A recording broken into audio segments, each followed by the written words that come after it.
Segundo bloque de la A a la Z. Bueno, hoy es un día muy importante porque es el día en el cual se trabaja y mucho para que se entienda la importancia de la donación de órganos.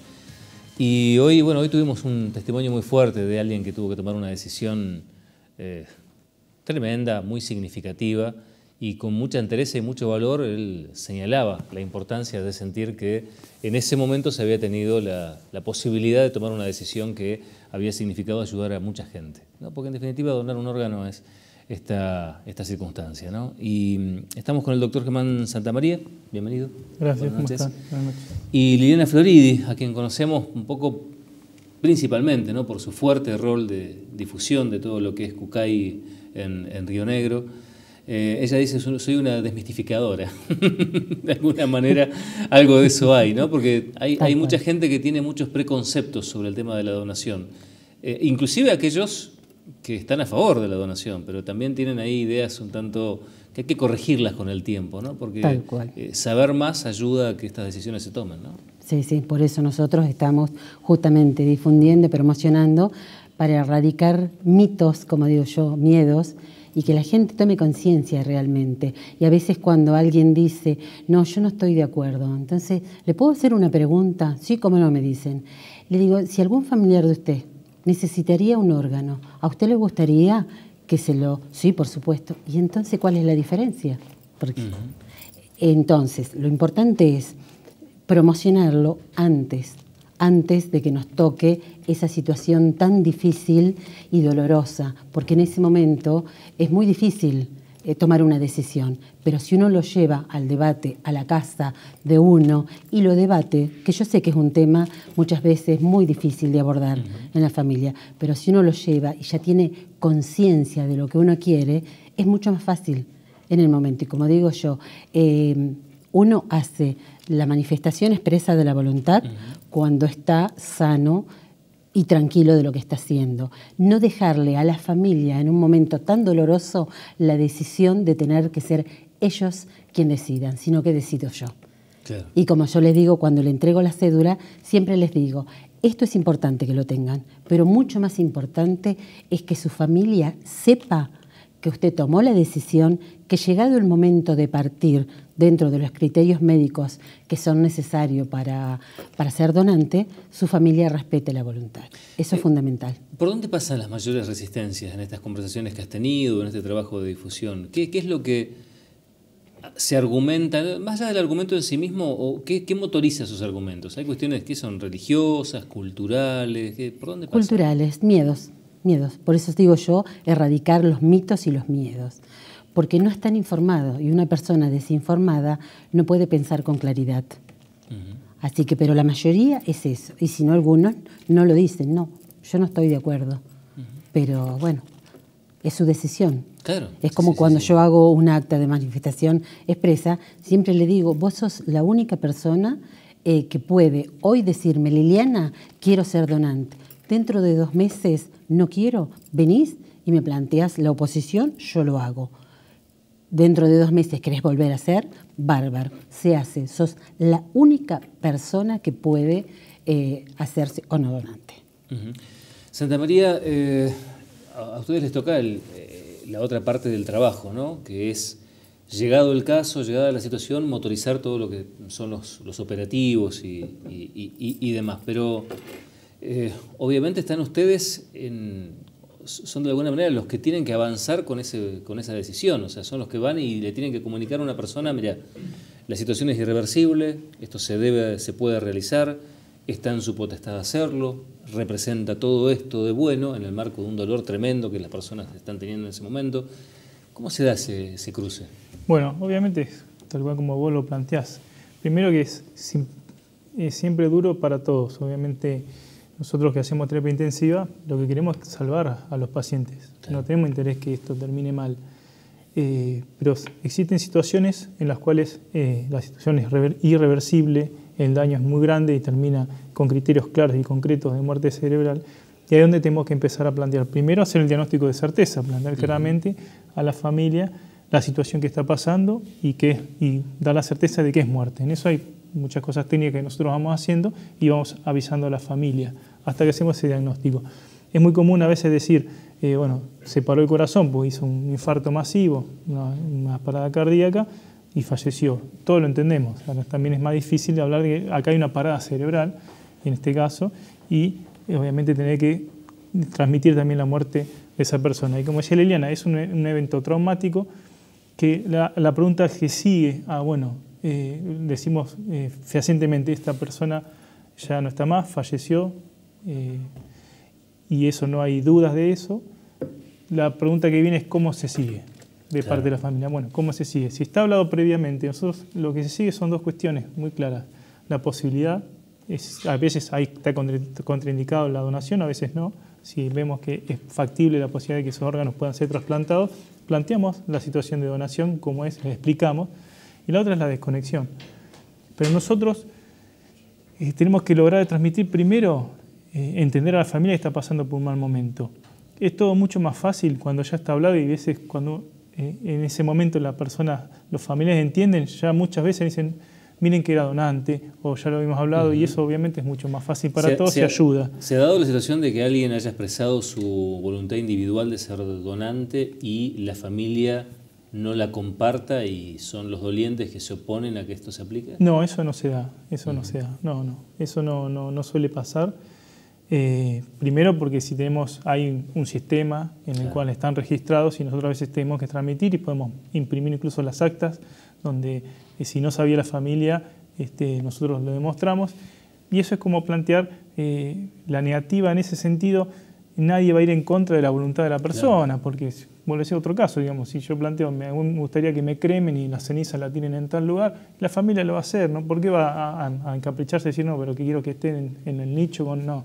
Se respeta siempre la voluntad. Eso es muy importante. Hemos tenido incluso familiares que querían donar, pero la persona había dicho que no y fue no.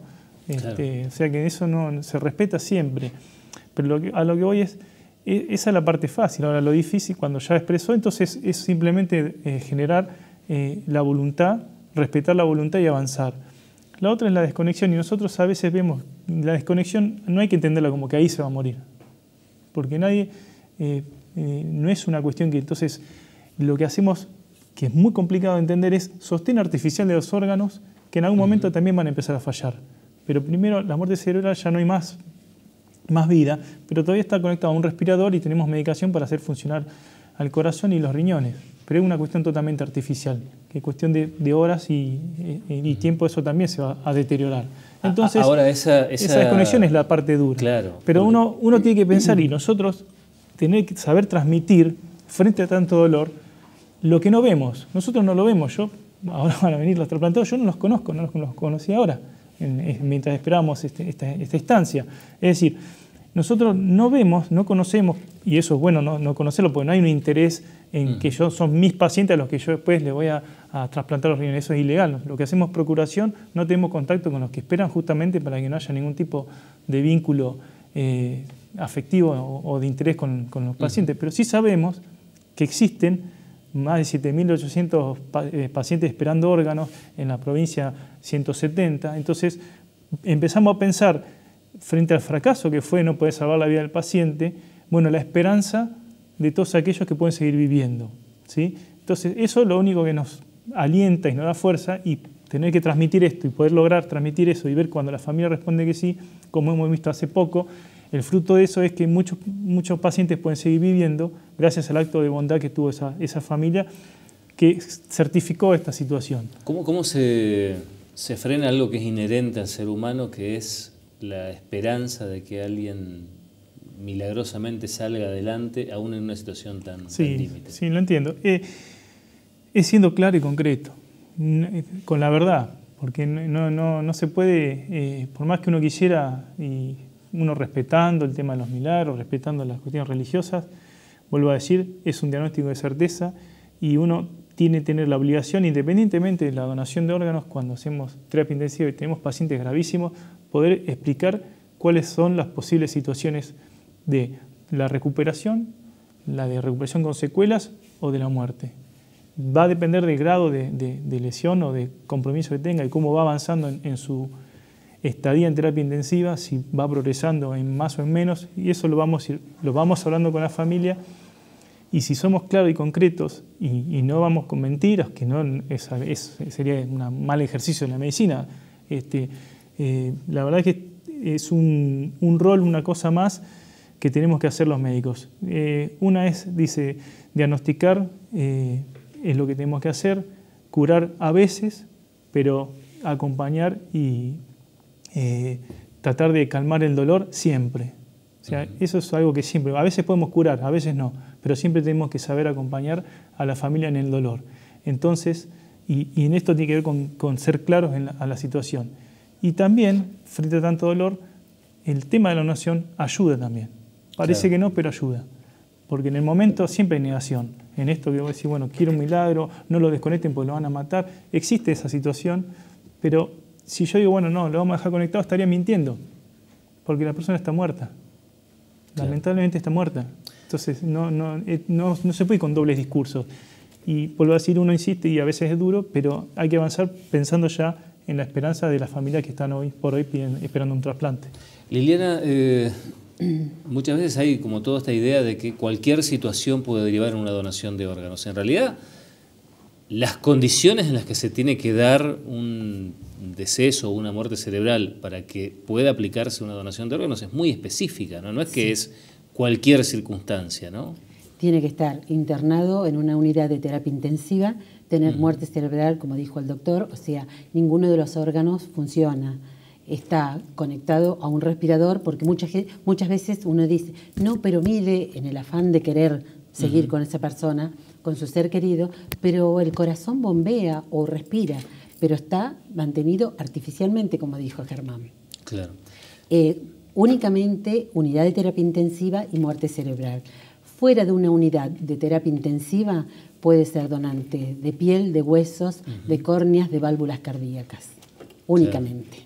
O sea, es lo único que puede llegar a suceder en otras circunstancias. Exacto. Claro. Hoy hablábamos con el papá de la jovencita que falleció recientemente, a finales de hace unos días nada más, y que tomaron esta decisión. Y hablábamos en un momento de algo que uno lo tendría que ubicar en el terreno de lo cultural, si se quiere, ¿no? Que cómo pesa a veces esta idea de la despedida de un ser querido cuando fallece, esta sensación de que no va a estar completo cuando se lo despida, que es un factor que uno dice, bueno, pero de alguna manera se lo lee de ese modo. De hecho, el papá de la nena dijo que uno de los integrantes de la familia lo había planteado así. Claro. ¿No? Como que, pero ¿cómo no va a estar? ¿Pesa eso? ¿Se lo plantea eso de alguna manera?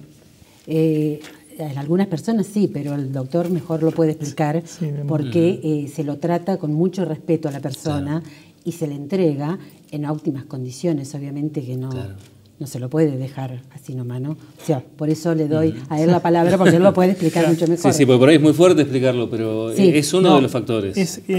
Sí, la parte técnica no tiene sentido hablarla, pero obviamente no se modifica la estructura externa para siempre se puede hacer después un velatorio.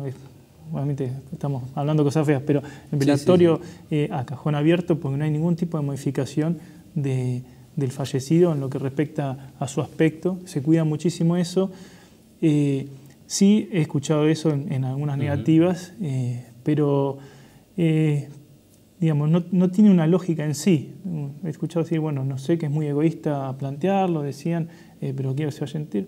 Bueno, en realidad ahí donde nosotros decimos, bueno, qué lástima, porque no se dimensiona de que esos órganos, nosotros en la desconexión es inmediata la parada cardíaca, porque ya, igual vuelvo a decir, la muerte cerebral está, pero dejamos de hacer sostén artificial del corazón, se para, los órganos fallan, porque obviamente no van a tener más circulación y van a terminar, como terminan todos los cuerpos descompuestos. Sí. Y no dejamos de ver a todos los que han tenido la esperanza, se pierden un día más en la esperanza de esas personas que están por vivir. Entonces, digamos, falta hablar de eso, porque vuelvo a decir, damos garantía de que no hay ningún tipo de modificación en lo que hace al aspecto para un velatorio, y lo único que sí a veces pedimos paciencia, que no es inmediata la entrega del familiar, eso es verdad, porque hay que esperar a los equipos de ablación, y bueno, son horas hasta que se hace entra el quirófano y después, pero se hace todo con muchísimo cuidado, porque no hemos tenido nunca problemas con los que se han donado en ese aspecto, voy a decir con muchísimo respeto. Es durísimo obviamente, pero después el fruto de esto se va viendo con el tiempo. Cuando nosotros tuvimos el caso de poco, pudimos hablar de 5 niños, hoy por hoy están con vida gracias a lo que pasó. Bueno, vamos a ver justamente eso en el bloque siguiente con la gente que ha encontrado la sobrevida a partir de esta donación. Antes de cerrar este bloque, Liliana, contanos cómo uno puede anotarse para ser donante de órganos. Bueno, puede ingresar a la página del INCUCAI por internet, www.incucai.gov.ar/Sintra, y ahí sigue los pasos. Se puede anotar, hay personas que pueden informarse también si están como donantes, porque mucha gente también me ha dicho, yo me anoté en el carnet de conducir y no aparezco todavía y hace 3, 4 años. Claro. Entonces también pueden hacer. Si no, bueno, donde estamos nosotros, que solemos estar en distintos eventos, en fiestas de las colectividades, en algún evento que está haciendo, siempre estamos nosotros, los voluntarios.